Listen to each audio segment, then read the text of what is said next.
Yes, is the PPT being shared?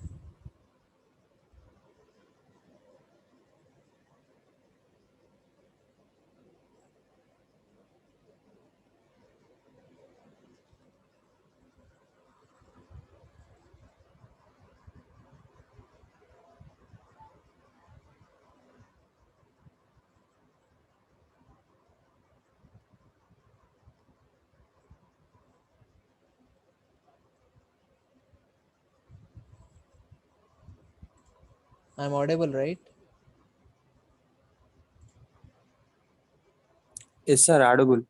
Okay, then why are you people not responding when I'm asking you whether the PPT is visible or not?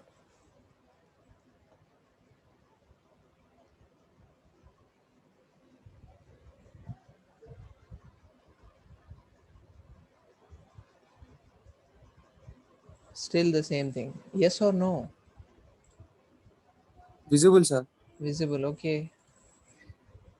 You see, because if I continue and then that is why I need to confirm. So,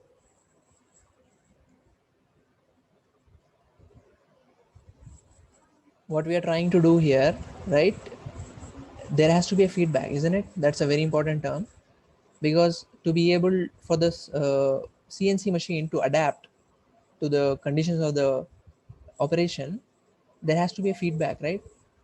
There has to be a feedback of what is happening in the process, right, back to the controller who is controlling the process. So that is why uh, that feedback system has to be there.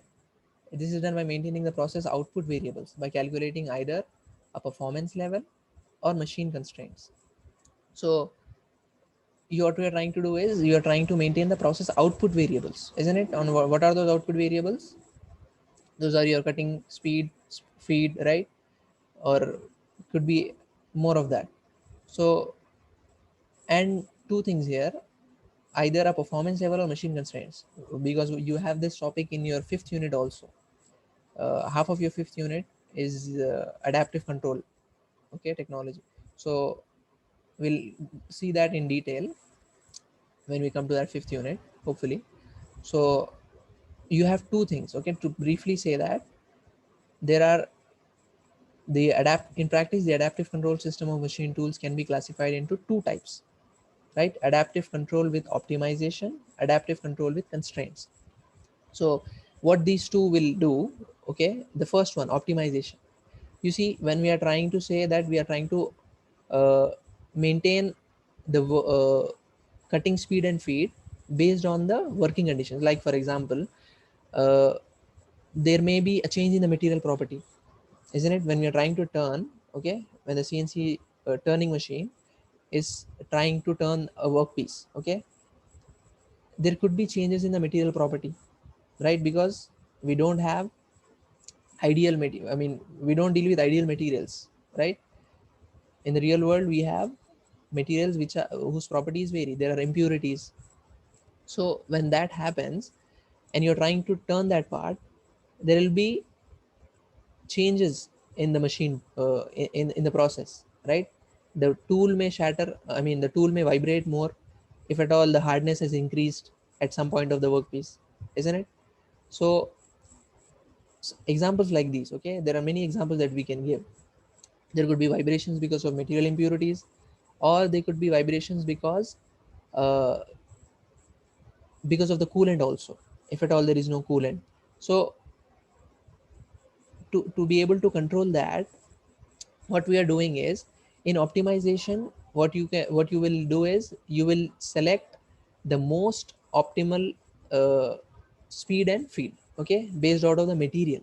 Okay, we are considering just the material, that for material, for example, aluminum, okay, some grade of aluminum. So when we are selecting that material and we are saying that material, if you want to machine it, the optimal speed is, let's say, 600 rpm, and the optimal feed is, for example, 2 mm per second, 2 mm per millisecond, okay. So based out of the material, those are the limits, okay.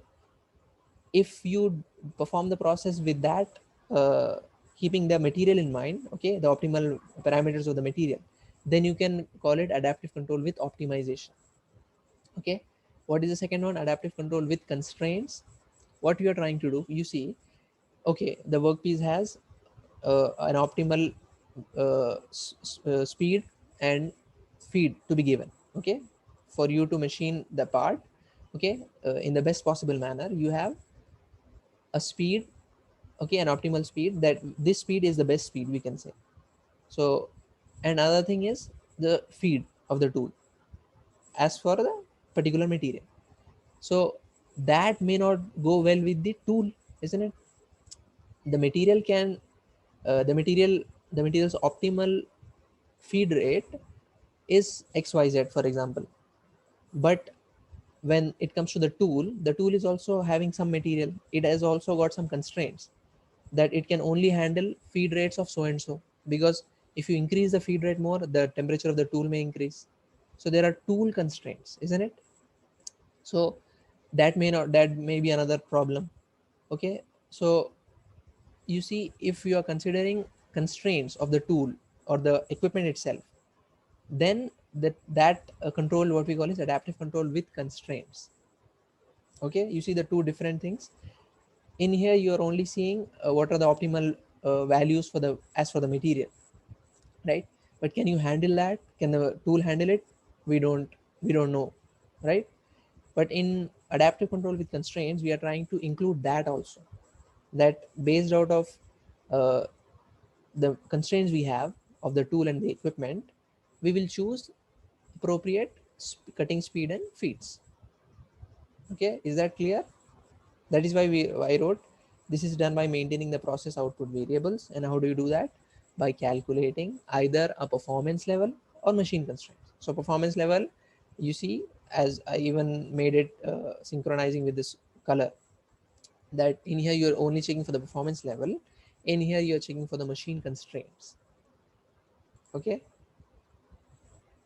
is that clear, or are there any doubts?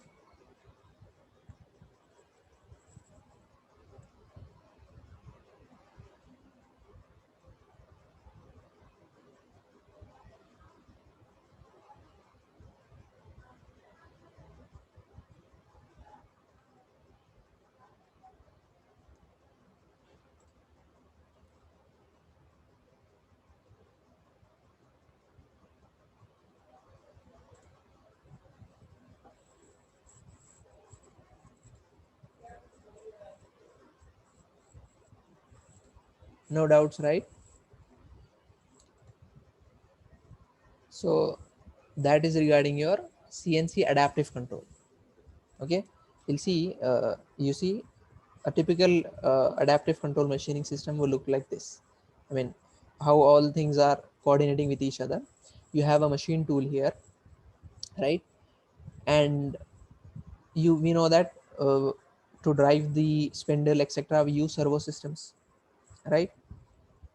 Both for the workpiece and, if at all, for the feed also of the tool also.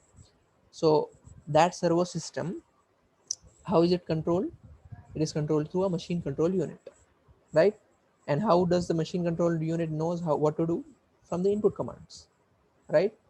So the input commands will tell the machine control unit what is to be done, and the machine control unit will send the position and velocity data. What position should the tool be? Okay, how should it move? What position should it go to? And what velocity should it maintain? Right, that's what we mean by position and velocity data. So that machine control unit will send the position and velocity data to the servo system. Okay, and the servo system will operate based out of that. It will it will maintain the spindle speed also, and also the feed of the tool. Okay, so now you see there are feedback transducers. What will they do? They will, as we had mentioned, we had seen in closed loop control system, that there has to be a feedback, right? The feedback transducers, what is a transducer? It basically converts one form of energy to another form, right? We are trying to know what is whether what we have executed is actually uh, being performed or not. Okay, so it will take the position velocity feedback, right? It will check what position is the tool at, okay, using uh, as we said transducers, right? So it will take the position data as well and the velocity data as well, as to what is the tool velocity now. So that will be sent to the machine control unit, so then so that the machine control unit knows whether what has been sent, right, the data that we wanted to maintain is actually being maintained or not, right? We know it with the help of feedback transducers. Okay, this is what we had seen. Now you see, you have an adaptive control unit here which will check the process variables continuously, right? And this will make corrections. Okay, so it will change the cutting speed and feed based out of different programs that we have written. Either you implement adaptive control with constraints or adaptive control with optimization, right? Is that clear? Adaptive control machining system, you see, that clarifies, it's a typical adaptive control machining system. Okay, it uh, it applies for both. It's a general example, applies for both type of strategies that we have seen, either adaptive control with optimization or adaptive control with constraints. But the general setup is like this. Clear?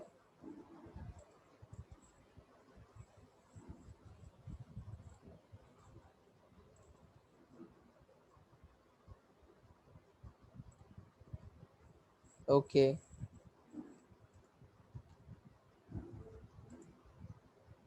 Benefits of adaptive control. Okay, we are only discussing it very briefly, okay, because you have this topic coming up in the fifth unit also. So just an introduction as to what is adaptive control and how you can achieve that, right? And how does it work. Okay, so benefits, you have increased production rate. How do you have, how does it how is it able to achieve increased production rate?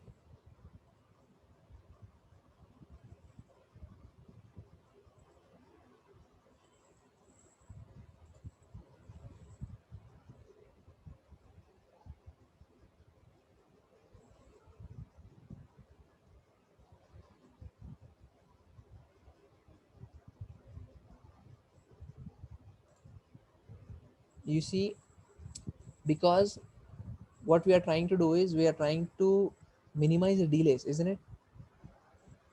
If at all the delays happen, why? Because uh, for example, you had written a program, right? And speeds and feeds and different geometric data is also available in the part program. But when the program was executed, because the speed and feed were not matching with the material, okay, the material was not it was either the tool was too weak, or the material or the workpiece material was not proper. Okay, so either the tool has started vibrating, okay, because the conditions which you have kept in the part program are not appropriate. So there will be delays. Now you have to again go back to change the program, right? Changes in the program has to be made, modification in the program. So instead of that, what we are doing, we are giving the machine the control to adapt to the situation, right? If it sees that there are vibrations, that there are what do you call that the surface quality, for example, is not good, okay, we are giving it the freedom to change the cutting speed and feed, right? So that will minimization of delays basically is what will increase the production rate, right? And increase tool life. Why? Because you are trying to protect the tool, isn't it? By ensuring that if the cutting process, if the cutting conditions change, the speed and feed will change. So that will save the tool, because if at all the speed or the feed is too high, the tool may break, right? So the tool is being optimally utilized, isn't it? So you have set up the constraints also of the tool, that the tool can only handle so and so feed, so and so uh, speed, okay, rpm. If the workpiece is rotating above this RPM and this is a feed, then the tool will break because it is not made of that strength. You see, that is why we are saying increased tool life, greater part protection. Same goes for the part, isn't it? Just like we are saving the tool by optimizing the conditions, we are saving the part as well. So that wastages will be minimized, so you'll not have much wastage of the parts. Enhance machine life. Okay, same goes for the machine, right? Just as a tool, the machine will also, because there will be no vibrations, etc. So machine life will also improve. Less operator intervention, so operator need not have to intervene, right? Less supervision than your CNCs also. We had increased, we have decreased the operator intervention when we shifted from traditional machining to CNC machine. But when it comes to adaptive CNC machining, I mean, there is even less supervision required, because the tool is able, the adaptive control is able to adapt to the situation and change the speed and feed, right? Based out of the cutting conditions. Easier part programming, right? So even if there were some problems with the part programming, the machine will adapt to the situation, because it will sense the cutting conditions, right, through sensors and transducers. So therefore, uh, even easier part programming, need not have to specify more information, right? Doubts?